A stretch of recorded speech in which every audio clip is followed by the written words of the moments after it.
Herzlich willkommen zu einem meiner Lieblingsthemen, dem Herztönen. Und es bleibt musikalisch. My Heart is Beating Like a Jungle Drum. Kennst du vielleicht den Song? Und genau so in der Art, darum geht es auch heute. Also wir hören uns mal genau die Herztöne an. Es wird auch musikalisch in der Aufzeichnung heute. Also wir hören mal wirklich in die Herztöne rein. Mal gucken, ob du erkennst, wie die klingen, welcher Herzton welcher ist. Aber bevor wir das machen, müssen wir noch ein paar Begriffe klären, denn wir müssen leider die ein bisschen schwierigen Begriffe Herztöne und Herzgeräusche unterscheiden. Leider sind die Begriffe nicht so schön gewählt. Das passiert leider häufiger in der Medizin, in der Fachsprache. Die klingen beide relativ ähnlich, beschreiben aber zwei unterschiedliche Dinge. Auf der einen Seite haben wir die Herztöne. Herztöne sind am gesunden Herzen hörbar. Das kannst du dir vielleicht so merken, ein Ton ist ja eigentlich etwas Schönes, so wie La, ne? Also klingt ja ganz schön und das ist was Gutes, während ein Geräusch kann ja auch etwas Negatives sein, zum Beispiel der Bohrer beim Zahnarzt oder der Presslufthammer. Und das Geräusch ist am kranken Herzen hörbar. Ne? Also beim Herzgeräusch haben wir immer etwas Negatives, etwas, was pathologisch ist. Ein Herzton ist grundsätzlich am gesunden Herzen hörbar. Das stimmt nicht ganz, das werden wir auch nachher noch sehen, aber so in der Regel passt das schon. Und Herzgeräusche, also Herztöne entstehen durch physiologische Herzbewegung, während Herzgeräusche durch pathologische Blutverwirbelungen entstehen. Das sind im Prinzip Strömungsgeräusche, die du da hören kannst. Wie das genau funktioniert, das gucken wir uns in der Pathologie an, beziehungsweise auch bei der Auskultation. Das ist eben das Besondere bei den Herzgeräuschen. Und jetzt frage ich dich direkt mal, wie viele Herztöne haben wir? Und wenn du jetzt spontan wie aus der Pistole geschossen antwortest 2, dann gratuliere ich dir schon mal, das stimmt. Wir haben 2 Herztöne. Warum das aber nur die halbe Wahrheit ist, das sehen wir gleich. Gucken wir uns zunächst den ersten Herzton an. Den nennt man auch den Anspannungston der Kammermuskulatur. Anspannungston der Kammermuskulatur. Hier gehe ich direkt unten auf das kleine Kästchen. Ist wichtig, sofort zu verstehen, das möchte ich, dass du das direkt krass abspeicherst. Wir reden hier vom Anspannungston der Kammermuskulatur und der hat nichts oder nur ganz am Rande etwas mit dem Zuschlagen der Sägeklappen zu tun. Diesen Fehler machen sehr viele und das wird auch manchmal einfach falsch beigebracht. Manchmal wird es falsch erinnert. Manchmal wird es verwechselt mit dem zweiten Herzton.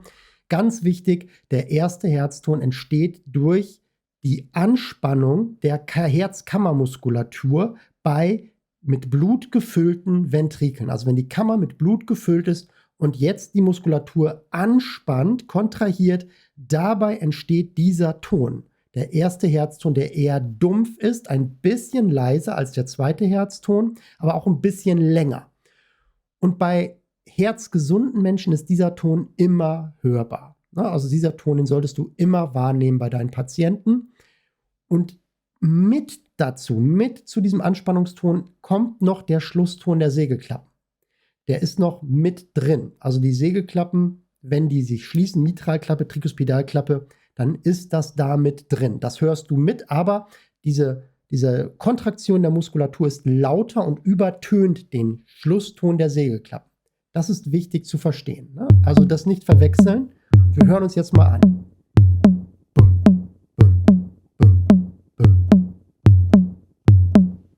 Ja, hier konntest du es ganz gut hören. Also hier haben wir ihn jetzt mal gehört, den Herzton, den ersten Herzton. Wir gehen noch mal rein. Versuch mal selber wahrzunehmen, wann du den ersten Herzton hörst.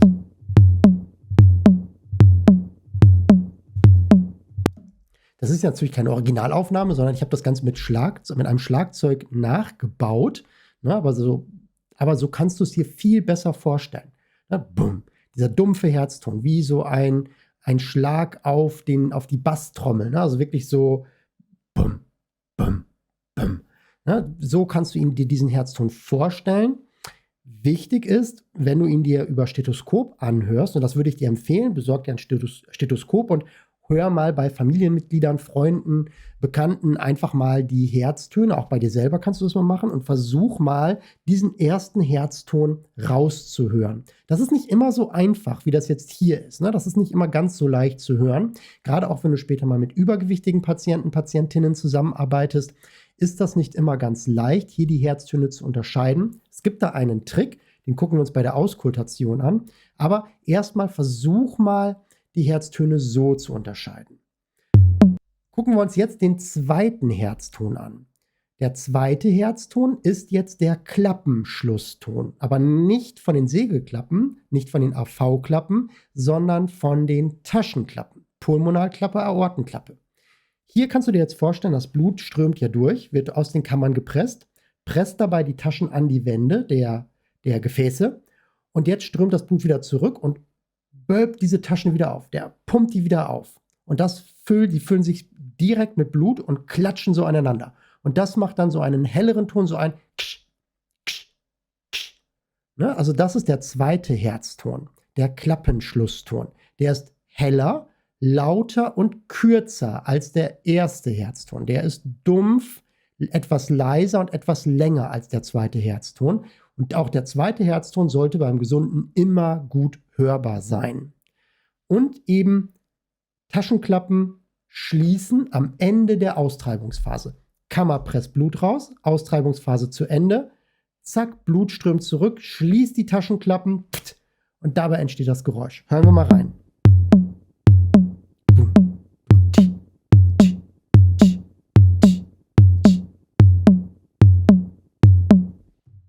Kann man ganz gut hören hier, ne? Also der ist etwas heller, etwas kürzer und etwas lauter als der erste Herzton. Das ist der zweite Herzton. Jetzt kommt aber noch einer dazu. Was? Hä? Noch ein Herzton? Was? Wo kommt der denn jetzt her? Der dritte Herzton. Noch nichts davon gehört? Tja, jetzt hast du es gehört. Also es gibt auch noch einen dritten Herzton. Kann es geben. Der dritte Herzton kann direkt auf den zweiten Herzton folgen. So kann man sich es auch gut merken. Erster, zweiter Herzton und danach kommt dann der dritte Herzton. Kann man also nach dem zweiten Herzton direkt hören. Und der kann bei Kindern und Jugendlichen physiologisch auftreten. Wie entsteht der jetzt? Der entsteht dadurch, dass das Blut aus den Vorhöfen, und so kannst du es dir vielleicht vorstellen, das Blut aus den Vorhöfen, das spritzt jetzt bei der Öffnung der Segelklappen, spritzt jetzt gegen die Wände der Kammer. Und dabei entsteht ein Geräusch oder kann ein Geräusch entstehen. Und das kann man eben bei Jugendlichen und Kindern manchmal hören. Und das ist so, ne, die Ventrikel sind jetzt entspannt. Und das Blut fließt jetzt da rein und dabei kann eben noch ein weiteres Geräusch entstehen. Kann, muss nicht. Ne? Auch nicht bei allen Kindern oder Jugendlichen ist das hörbar. Wichtig für dich ist aber zu wissen, bei gesunden Erwachsenen ist das nicht hörbar. Das heißt im Umkehrschluss, hörst du bei einem Erwachsenen einen dritten Herzton, deutet das immer auf eine Herzerkrankung hin und muss abgeklärt werden. Jetzt sage ich aber nochmal, wir reden hier immer Unterschied Praxis und Unterschied Prüfung. In der Prüfung, da kannst du das ausführen. Da sagt jetzt der Prüfer, ja, Sie hören einen dritten Herzton. Er sagt das dann auch oft so, ne? Sie können jetzt einen dritten Herzton wahrnehmen. Sie haben ein Kind vor sich und hören jetzt einen dritten Herzton. Jetzt kannst du eine Ausführung dazu machen. Jetzt kannst du sagen, ja, das kann ja durchaus physiologisch sein, ne? Also bei Kindern und Jugendlichen ist das tatsächlich häufiger mal der Fall, dass es physiologisch auftritt und deutet jetzt nicht unbedingt auf eine Herzkrankheit hin. Aber, das würde ich jetzt in der Prüfung sagen, aber in der Praxis würde ich es sowieso machen. Dennoch solltest du hier immer an einen Kardiologen verweisen, weil wir einfach nie durch unser Stethoskop und weil uns auch oft die Übung fehlt. Wir haben nicht wie ein Kardiologe jeden Tag 30 Herzpatienten vor uns, sondern wir haben halt ab und zu hören wir mal ein Herz ab und müssen dann eben daran etwas hören. Und sobald du irgendetwas anderes hörst als Bumtsch, Bumtsch, Bumtsch, Bumtsch, sobald da irgendwas kommt, sobald irgendwie Bumtsch, Bum, Bumtsch, Bum, Bumtsch, Bum, irgendwas, und selbst wenn es ein Kind oder Jugendlicher ist, bitte direkt Bescheid sagen, ja, ich habe da was gehört, bitte gehen Sie nochmal zum Kardiologen, machen Sie da bitte nochmal einen Termin, damit das nochmal einmal genau angeschaut wird. Und da kann mittels apparativer Verfahren dann genau geguckt werden, ist das jetzt physiologisch oder nicht. Wenn es so ist, hey, okay, dann war es halt ein blöder Gang zum Kardiologen, aber wir sind unserer Sorgfaltspflicht nachgekommen und vielleicht ist es ja auch ein Herzfehler, den wir hier eben falsch interpretiert haben, als dritten Herzton zum Beispiel. Und wenn wir jetzt gesagt hätten, nö, alles gut und das Kind stirbt irgendwie 2-3 Jahre später aufgrund eines unerkannten Herzfehlers, kann das natürlich dramatische Auswirkungen haben. Deshalb in der Praxis bitte verlass dich nicht darauf, diese 100 Mal, von mir aus 200 Mal, wo du Herzen abgehört hast, da gehört wirklich viel Übung, langjährige Übung dazu, dass man wirklich über Stethoskop ganz genau differenzieren kann. In der Prüfung, das, was wir hier lernen, ist lehrbuchartiges Wissen. Da kann man das alles ausführen und da kann man auch diese Erklärungen geben. Aber in der Praxis später verlass dich nicht drauf. Und jetzt hören wir mal ein Tonbeispiel, wie so ein dritter Herzton klingen kann. Versuch mal, ob du ihn raushören kannst nach dem zweiten Herzton.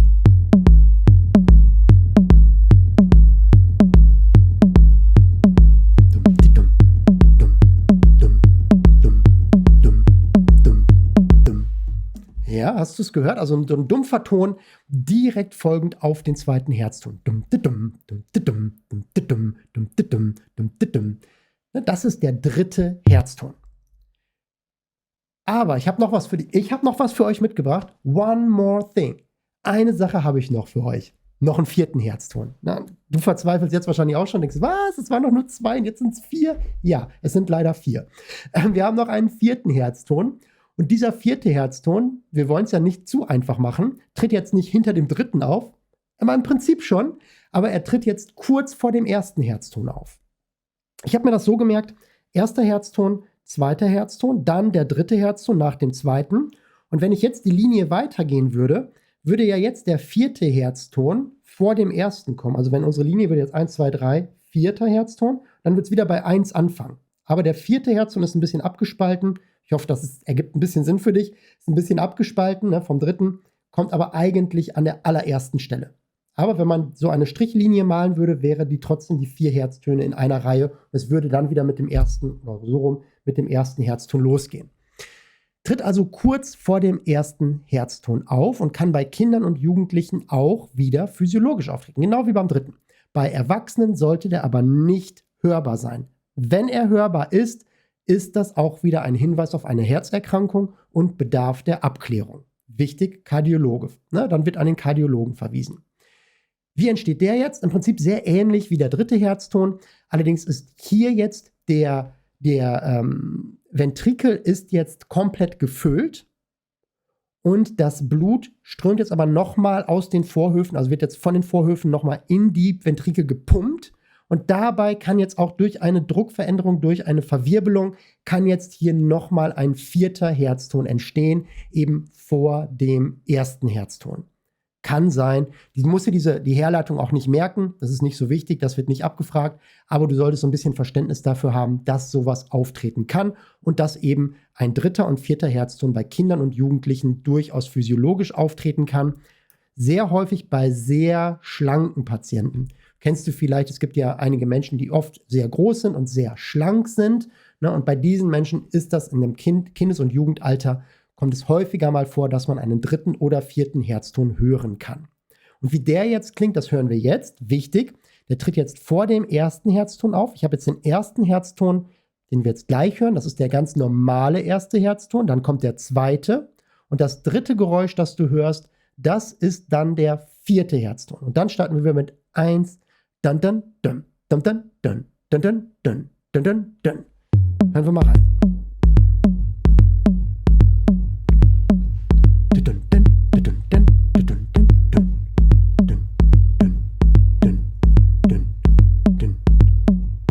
Ja, da hörst du ihn also wie so ein kleiner Galopp. Da hörst du jetzt den vierten Herzton direkt vor dem ersten Herzton. Also zum Schluss merken wir, der erste Herzton, das ist das, was du für die Prüfung jetzt aus diesem Video auf jeden Fall mitnehmen solltest. Erster Herzton ist der Anspannungston der Herzmuskulatur. Er ist dumpf und lang, wie bei einer Beatbox.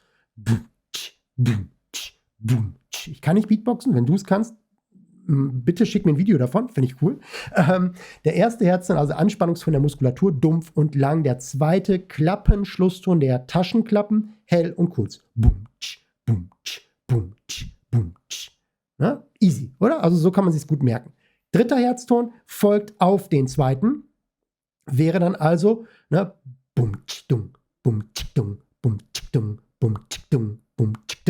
und der vierte Herzton wäre jetzt vor dem ersten, also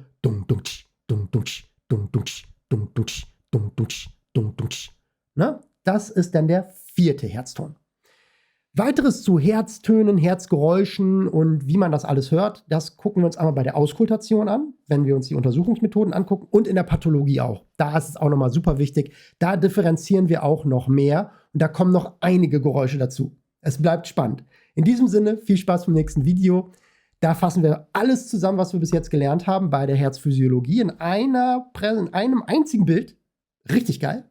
Ein Bild, das kannst du dir ausdrucken, das gebe ich dir, das druckst du dir aus, kannst du das da hinlegen, kannst es schön machen, du hast es sogar im Skript drin und dieses Bild kannst du dir wirklich nehmen und kannst dann damit wunderbar lernen und hast die komplette Übersicht über die Herzphysiologie.